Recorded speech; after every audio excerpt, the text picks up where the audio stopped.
I think it's a tragedy in America that the small investor has been convinced by the media, the print media, the radio, the television media, that they don't have a chance. The big institutions with all their computers and all their degrees and all their money have all the edges, and it just isn't true at all. And when they're convinced, when this happens, when this occurs, people act accordingly.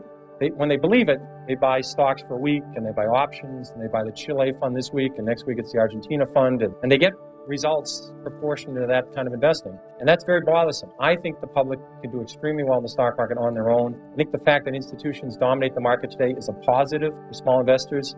These institutions push stocks on usual lows, they push them on usual highs. For someone that can sit back and have their own opinion, know something about the industry, this is a positive. It's not a negative. The single most important thing to me in the stock market for anyone is to know what you own. I'm amazed how many people own stocks. They would not be able to tell you why they own it. They couldn't say in a minute or less why they own it. Actually, if you really press them down, they'd say the reason I own this is the sucker's going up. And that's the only reason. That's the only reason they own it. And if you can't explain, I'm serious, you can't explain to a 10-year-old in 2 minutes or less why you own a stock, you shouldn't own it. And that's true, I think, about 80% of people that own stocks. And this is the kind of stock people like to own. This is the kind of company people adore owning. This is a relatively simple company. They make a very narrow, easy to understand product. They make a 1 megabit SRAM, CMOS, bipolar risk, floating point, data I/O array processor, an optimizing compiler, a 16 dual port memory, a double diffused metal oxide semiconductor monolithic logic chip with a plasma matrix vacuum fluorescent display. It has a 16-bit dual memory. It has a Unix operating system, 4 whetstone megaflop polysilicon emitter, a high bandwidth, that's very important, 6 gigahertz, double metallization communication protocol, an asynchronous backward compatibility, peripheral bus architecture, 4-wave interleave memory, a token ring interchange backplane, and it does it in 15 nanoseconds of capability. Now, if you own a piece of crap like that, you will never make money. Never. Somebody will come along with more whetstones or less whetstones or a bigger megaflop or a smaller megaflop. You won't have the foggiest idea what's happened. And people buy this junk all the time. I made money in Dunkin' Donuts. I can understand it. When there was recessions, I didn't have to worry about what was happening. I could go there and people were still there. I didn't have to worry about low-priced Korean imports. I mean, I just didn't have, I can understand it. And you laugh, I made 10 or 15 times my money in Dunkin' Donuts. Those are the kind of stocks I can understand. If you don't understand it, it doesn't work. This is the single biggest principle. And it bothers me that people are very careful with their money. The public, when they buy a refrigerator, they get a Consumer Reports, they buy a microwave oven, they do that. They ask people what's the best kind of radar range, or what kind of car to buy. They do research. In apartments, when they go on a trip to Wyoming, they get the mobile travel guide, or California. When they go to Europe, they get the Michelin travel guide. People will hear a tip on a bus on some stock, and they'll put half their life savings in it before sunset, and they wonder why they lose money in the stock market. And when they lose money, they blame it on the institutions that program trading. That is garbage. They didn't do any research. They bought a piece of junk. They didn't look at the balance sheet, and that's what you get for it. And that's what we were being driven to, and it's self-fulfilling. The public does terrible investing, and they say they don't have a chance. It's because that's the way they're acting. I'm trying to convince people there is a method.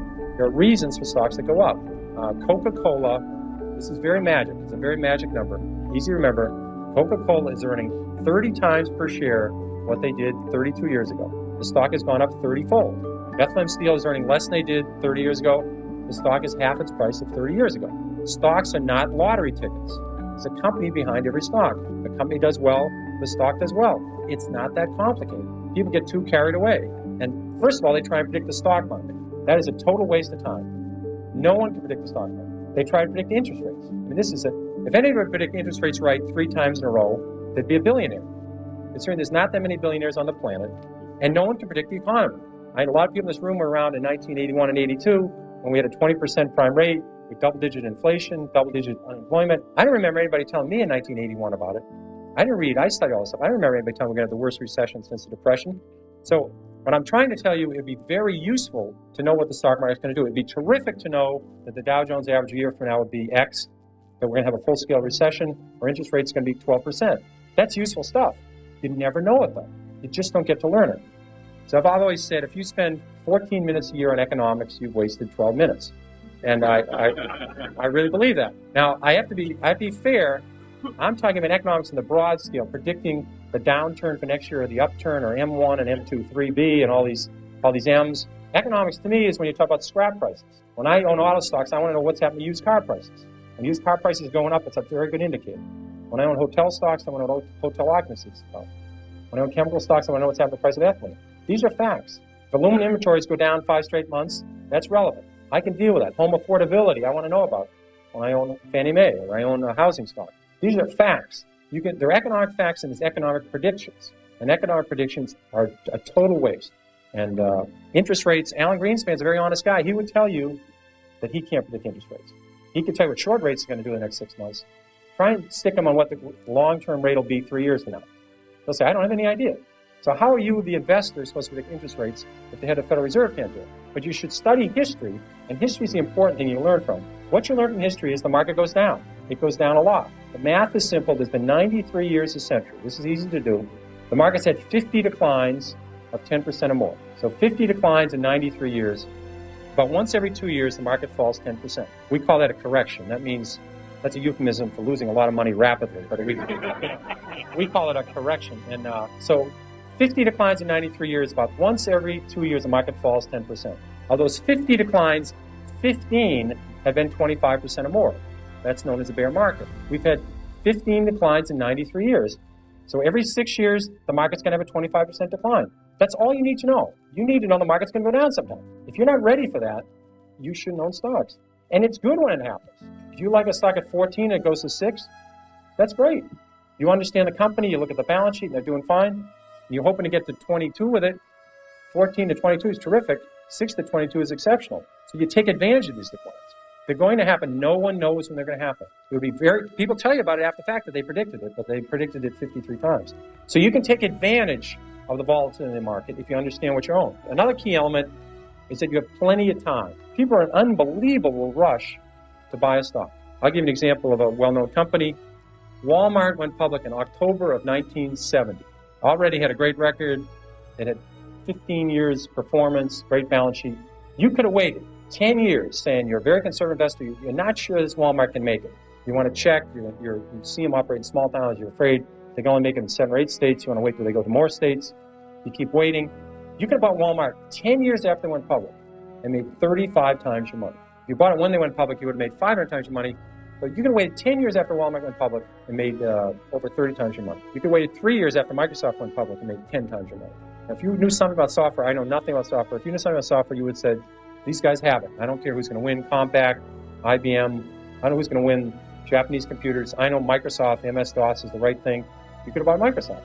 Again, I'm repeating myself, stocks are not a lottery ticket. There's a company behind every stock. And you can just watch it. You have plenty of time. People are in an amazing rush to purchase a security. They're out of breath when they call up.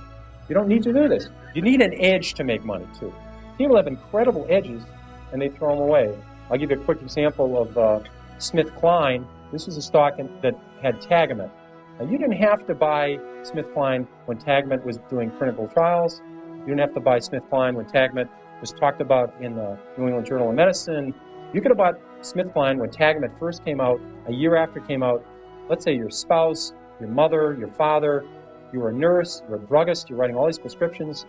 Tagamet was doing an amazing job of curing ulcers, and it was a wonderful pill for the company because if you just stopped taking it, the ulcer came back. So it would have been a crummy product that you took it for $1 and it went away. But it was a great product for the company. But you could have bought it 2 years after the product was on the market and made 5 or 6 times your money. I mean, all the druggists, all the nurses, all the people, millions of people saw this product. And they're out buying oil companies, or drilling rigs, It happens. So you only need a few stocks in your lifetime. They're in your industry. I think of people, if you'd worked in the auto industry, let's say you're an auto dealer the last 10 years, you would have seen Chrysler come up in the minivan. You've seen, if you're a Buick dealer, a Toyota dealer, Honda dealer, you would have seen the Chrysler dealership packed with people. You could have made 10 times your money on Chrysler a year after the minivan came out. Ford introduced the Taurus Sable, the most successful line of cars in the last 20 years. Ford went up 7-fold on the Taurus Sable. So if you're a car dealer, you only need to buy a few stocks every decade.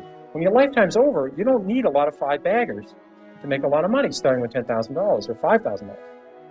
So in your own industry, you're going to see a lot of stocks, and that's what bothers me. There are good stocks out there looking for you, and people just aren't listening, that they're just not watching.